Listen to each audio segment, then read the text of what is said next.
Então, hoje a gente tem em mãos um livro que, olha, desafia quase tudo que se ensina sobre finanças.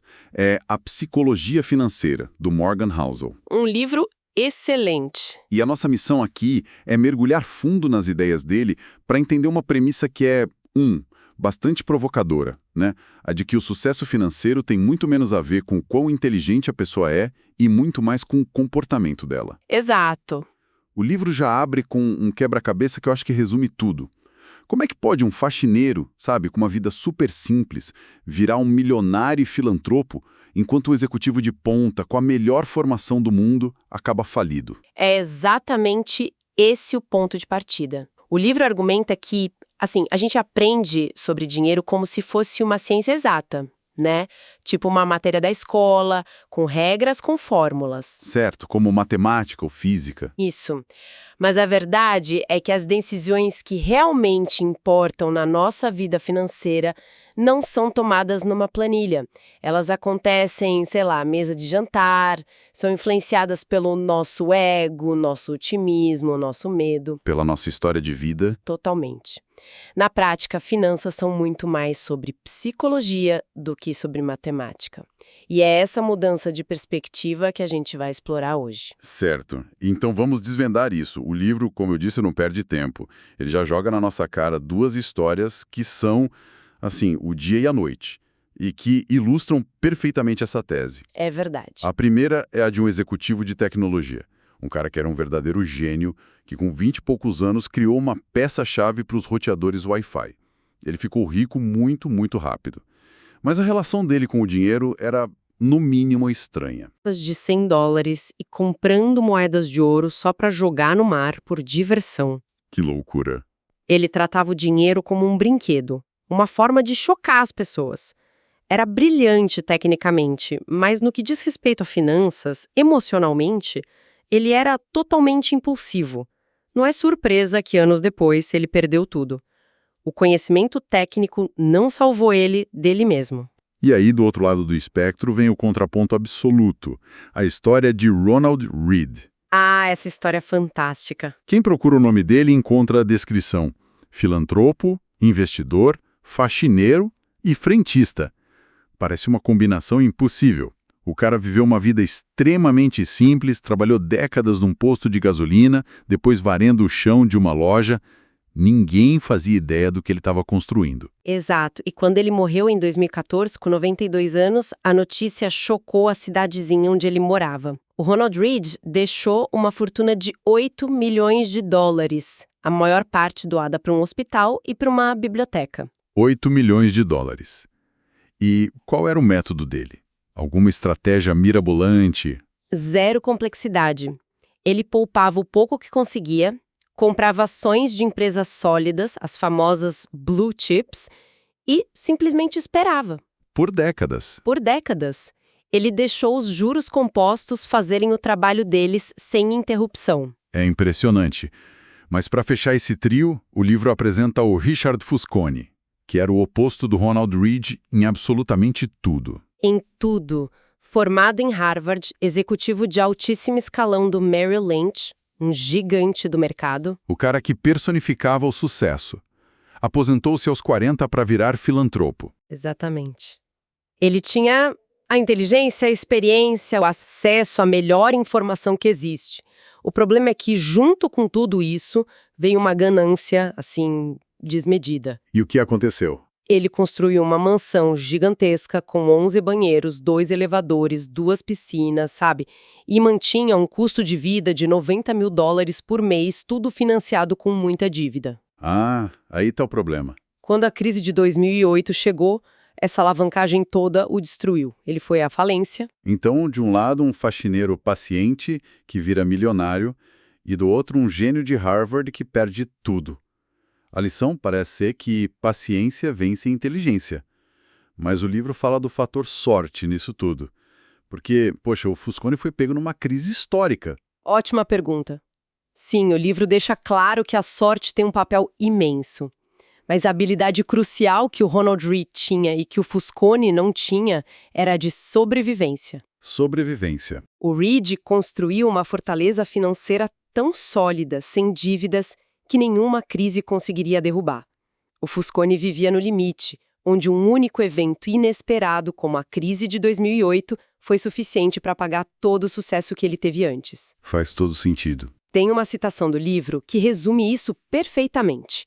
Um gênio que não consegue controlar suas emoções pode se tornar um desastre financeiro. O oposto também é verdade. O autocontrole do Reed superou a genialidade do Fusconi.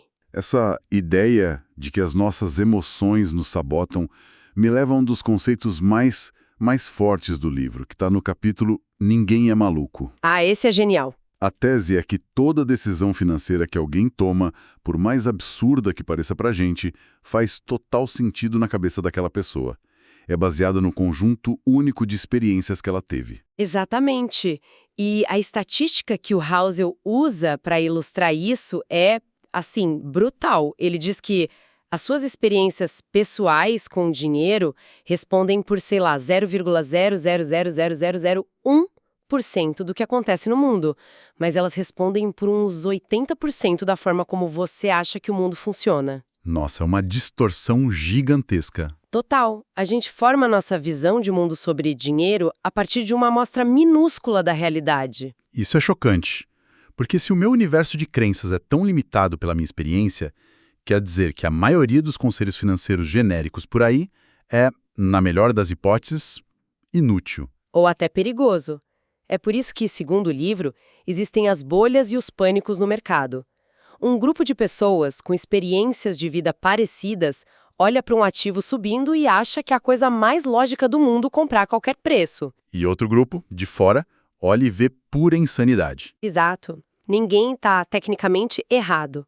Eles só estão jogando jogos diferentes com regras que aprenderam em mundos diferentes. Você consegue dar um exemplo prático de como isso funciona? Claro, o livro traz um ótimo. Pensa em alguém que nasceu em 1950. Durante a adolescência e o começo da vida adulta dessa pessoa, o mercado de ações americano, ajustado pela inflação, não saiu do lugar. Certo. A experiência dessa pessoa foi: investir em ações não leva a lugar nenhum. Agora pega alguém que nasceu em 1970. Na juventude, essa pessoa viu uma das maiores altas da história. A experiência dela foi: ações são uma máquina de fazer dinheiro. Não tem como. Como você pode esperar que essas duas pessoas, com visões de mundo formadas em realidades tão distintas, sigam o mesmo conselho sobre aposentadoria? Impossível. Elas vão ver risco e oportunidade em lugares completamente diferentes. Então a aplicação prática disso não é nem aprender a analisar um gráfico melhor, mas sim ter mais autoconsciência. Entender o porquê eu penso do jeito que eu penso sobre dinheiro. Perfeito. A lição é parar de julgar as decisões dos outros e, mais importante, questionar as nossas próprias. É se perguntar: essa minha crença é uma verdade universal ou é só um reflexo da minha pequena fatia do mundo? Essa humildade intelectual é uma ferramenta financeira poderosíssima. Isso me faz pensar. Se as habilidades para juntar dinheiro são tão pessoais, o jogo muda depois que alguém já enriqueceu, ou seja, as mesmas qualidades que levaram Ronald Reed a juntar 8 milhões de dólares são as que ajudariam ele a não perder tudo? Essa pergunta vai direto ao coração de outro grande ensinamento do livro: a enorme diferença entre ficar rico e continuar rico. São duas coisas Duas habilidades diferentes. completamente diferentes. O Housel diz que para ficar rico, muitas vezes, é preciso correr riscos, ter um otimismo quase cego, se expor. É sobre ação. Mas para continuar rico, é preciso o oposto. Humildade, um certo medo e, acima de tudo, a mentalidade de sobrevivência. Sobrevivência, gostei dessa palavra. Não é sobre maximizar os ganhos, mas sobre garantir que a pessoa continue no jogo. Exato. E o exemplo que o livro usa é o Warren Buffett. Todo mundo o conhece como um investidor genial, mas o livro foca num dado que muda tudo. Dos 84,5 bilhões de dólares de patrimônio dele, 81,5 bilhões foram ganhos depois que ele fez 65 anos. Peraí, como é que é? É isso mesmo. A maior parte da fortuna dele veio na velhice. Isso é impressionante. Quer dizer que o verdadeiro superpoder dele não é nem ter os maiores retornos, mas sim ter retornos bons e consistentes por um tempo absurdamente longo. É isso. O segredo dele não é só ser um bom investidor, É ser um bom investidor desde que era criança. Ele sobreviveu a mais de uma dúzia de recessões, a guerras, a bolhas e pânicos, sem nunca ser forçado a sair do jogo. Entendi. A mágica dos juros compostos não vem de retornos espetaculares. Ela vem de retornos apenas bons, que não são interrompidos. Sobreviver é o que permite que o tempo faça seu trabalho. E como é que a gente traduz essa mentalidade de sobrevivência para a vida de uma pessoa comum, que não é o Warren Buffett? Na prática, significa criar uma margem de segurança. É não se endividar até o pescoço para comprar um apartamento um pouco maior, é ter uma reserva de emergência para não precisar vender os investimentos no pior momento possível durante uma crise. É ter humildade, então. É ter a humildade de saber que o futuro é imprevisível e que o mais importante é durar. É planejar de forma que o seu plano sobreviva à realidade. Certo. Então o objetivo é durar no jogo. Mas qual é o objetivo do jogo em si? Para que acumular e manter esse dinheiro todo? O livro conecta isso com o propósito final. Sim. E de uma forma muito poderosa. O capítulo chamado Liberdade argumenta que a forma mais elevada de riqueza, o maior dividendo que o dinheiro pode pagar, é o controle sobre o próprio tempo. É poder acordar de manhã e dizer, hoje eu posso fazer o que eu quiser. Essa autonomia. Essa autonomia, segundo Housel, é o bem mais valioso que o dinheiro pode comprar.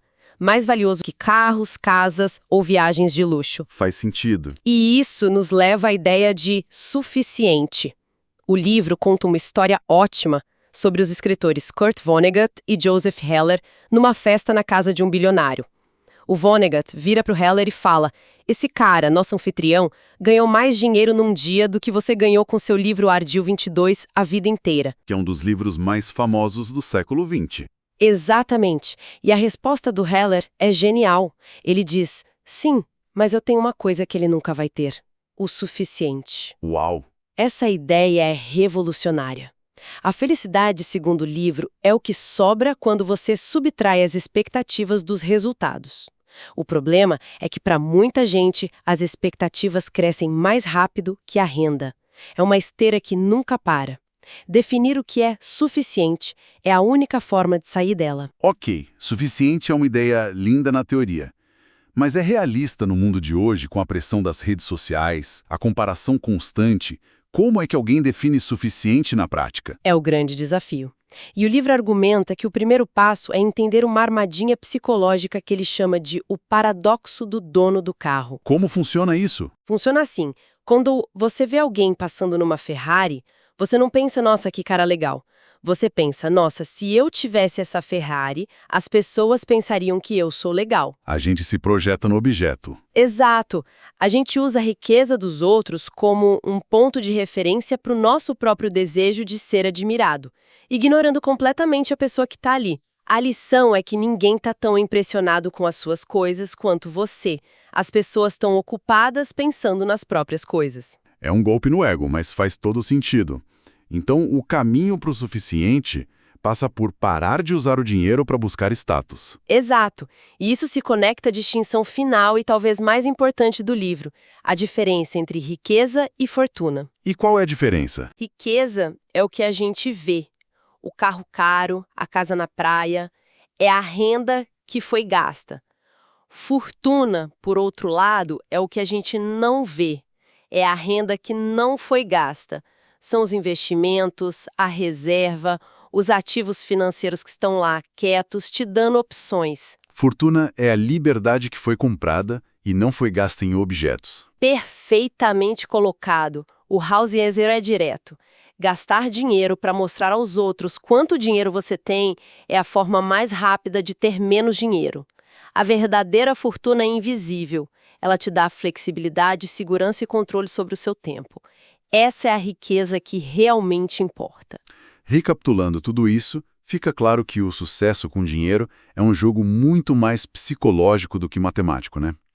É sobre entender as próprias armadilhas mentais, valorizar a longevidade e a sobrevivência, e talvez o mais difícil de tudo, definir o que é suficiente para si. Exatamente. O objetivo não é ser perfeitamente racional, é ser consistentemente razoável. A aplicação prática, então, não é achar a planilha perfeita, mas sim Uma abordagem que a gente consiga manter no longo prazo, com espaço para os imprevistos da vida. Isso. E depois de toda essa conversa, qual o maior erro que as pessoas cometem ao planejar o futuro, segundo essa lógica do livro? O que fica como reflexão final? Olha, o livro nos deixa com um pensamento final muito provocador.